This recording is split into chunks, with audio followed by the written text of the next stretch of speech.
ইতিহাস মানেই শুধু রাজারানী, যুদ্ধ আর বিজয়ের গল্প নয়।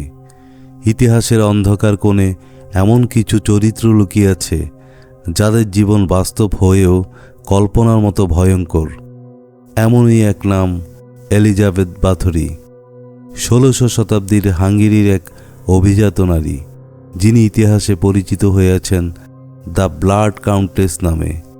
শোনা যায়, নিজের সৌন্দর্য চিরস্থায়ী রাখার আশায় তিনি অসংখ্য তরুণীকে হত্যা করেছিলেন এবং তাদের রক্ত ব্যবহার করতেন। এই গল্প কি পুরোপুরি সত্য, নাকি ক্ষমতা ও রাজনীতির ছায়ায় তৈরি হওয়া এক ভয়ঙ্কর কিংবদন্তি? এই ভিডিওতে আমরা ধীরে ধীরে খুলে দেখব সেই রক্তাক্ত রহস্যের পর্দা। চলুন বন্ধুরা, আজকের ভিডিওটি শুরু করা যাক। ১৫৬০ সালে হাঙ্গেরির প্রভাবশালী বাথরি পরিবারে জন্ম নেন এলিজাবেথ। এই পরিবার শুধু ধনীই ছিল না, রাজনৈতিক ও সামরিক ক্ষমতাও তারা ছিল অপ্রতিদ্বন্দ্বী। ছোটবেলা থেকে এলিজাবেথ পেয়েছিল এমন এক পরিবেশ যেখানে ক্ষমতা ছিল স্বাভাবিক আর সাধারণ মানুষের জীবন ছিল তুচ্ছ। তিনি ছিলেন শিক্ষিত, বহু ভাষায় পারদর্শী এবং সেই সময়ের তুলনায় অত্যন্ত বুদ্ধিমতী। কিন্তু ইতিহাসবিদদের মতে তার শৈশব একদম ভালো ছিল না। পরিবারে কঠোর শাসন, নিষ্ঠুর শাস্তি আর ক্ষমতার প্রদর্শন ছিল নিত্যদিনের বিষয়। এই পরিবেশ তার মনে সহানুভূতির বদলে জন্ম দেয় কঠোরতা এবং মানুষের উপর নিয়ন্ত্রণের এক অদ্ভুত আনন্দ। এই সময় থেকে তার ব্যক্তিত্ব এমন কিছু বৈশিষ্ট্য গড়ে উঠতে থাকে যা ভবিষ্যতে এক ভয়ঙ্কর রূপ নেবে। যদিও তখনও কেউ কল্পনাও করতে পারেনি এর পরিণতি কতটা ভয়াবহ হবে। মাত্র ১৫ বছর বয়সে এলিজাবেথের বিয়ে হয় ফারেনক নাদাসডির সঙ্গে, যিনি ছিলেন হাঙ্গেরির এক নামকরা সেনানায়ক। এই বিয়ের মাধ্যমে এলিজাবেথ আরও বেশি ক্ষমতা ও সামাজিক প্রভাব অর্জন করেন। তাদের বাসস্থান ছিল সেজেটে দুর্গ, একটি বিশাল, নির্জন এবং ভীতিকর কাসল, যা পরে তার নামের সঙ্গে চিরদিনের জন্য জড়িয়ে যায়। ফারেনক বেশিরভাগ সময় যুদ্ধক্ষেত্রে থাকতেন। তার অনুপস্থিতি দুর্গের পূর্ণ নিয়ন্ত্রণ চলে আসে এলিজাবেথের হাতে। আর স্বামীর মৃত্যুর পর এই ক্ষমতা আরও নিরঙ্কুশ হয়ে ওঠে। সেই সময় থেকে তার আচরণে অস্বাভাবিকতা স্পষ্ট হতে শুরু করে। দাসী ও কাজের মেয়েদের প্রতি তার নিষ্ঠুরতা ধীরে ধীরে সীমা ছাড়িয়ে যায়। শাস্তি আর নির্যাতন তার কাছে যেন দৈনন্দিন বিনোদনে পরিণত হয়। স্থানীয় গ্রামবাসীদের মধ্যে গুজব ছড়াতে থাকে, এই দুর্গের ভেতরে কিছু একটা ঠিক নেই।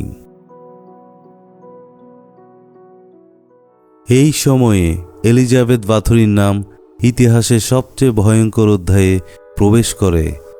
অভিযোগ অনুযায়ী তিনি দরিদ্র পরিবারের তরুণীদের চাকরির প্রলোভন দেখিয়ে দুর্গে নিয়ে আসতেন। তারপর শুরু হতো অমানবিক নির্যাতন। পুরনো নথি ও সাক্ষ্য বলা হয় তিনি বিশ্বাস করতেন তরুণীদের রক্ত তার সৌন্দর্য ধরে রাখতে সাহায্য করবে।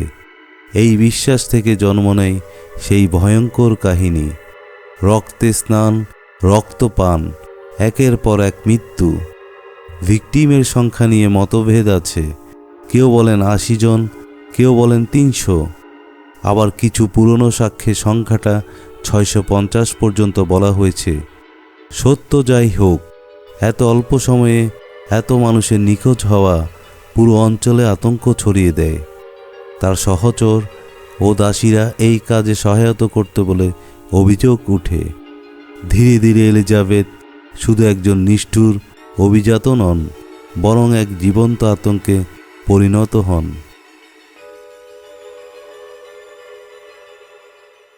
১৬১০ সালে অবশেষে বিষয়টি রাজদরবার পর্যন্ত পৌঁছে যায়। হাঙ্গেরির রাজা ম্যাথিয়াস তদন্তের নির্দেশ দেন। তদন্তকারীরা দুর্গে ঢুকে যে দৃশ্য দেখেন তা তাদের হতবাক করে দেয়।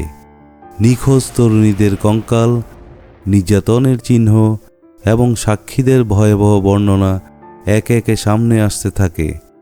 তবে এলিজাবেথ ছিলেন অভিজাত পরিবারের সদস্য, তাই তাকে সাধারণ অপরাধীদের মতো প্রকাশ্যে বিচার করা হয়নি। তার সহযোগীদের কঠোর শাস্তি দেওয়া হলেও এলিজাবেথকে গোপনে দুর্গের একটি কক্ষে বন্দী করে রাখা হয়। সেখানেই 1620 সালে তার মৃত্যু হয়।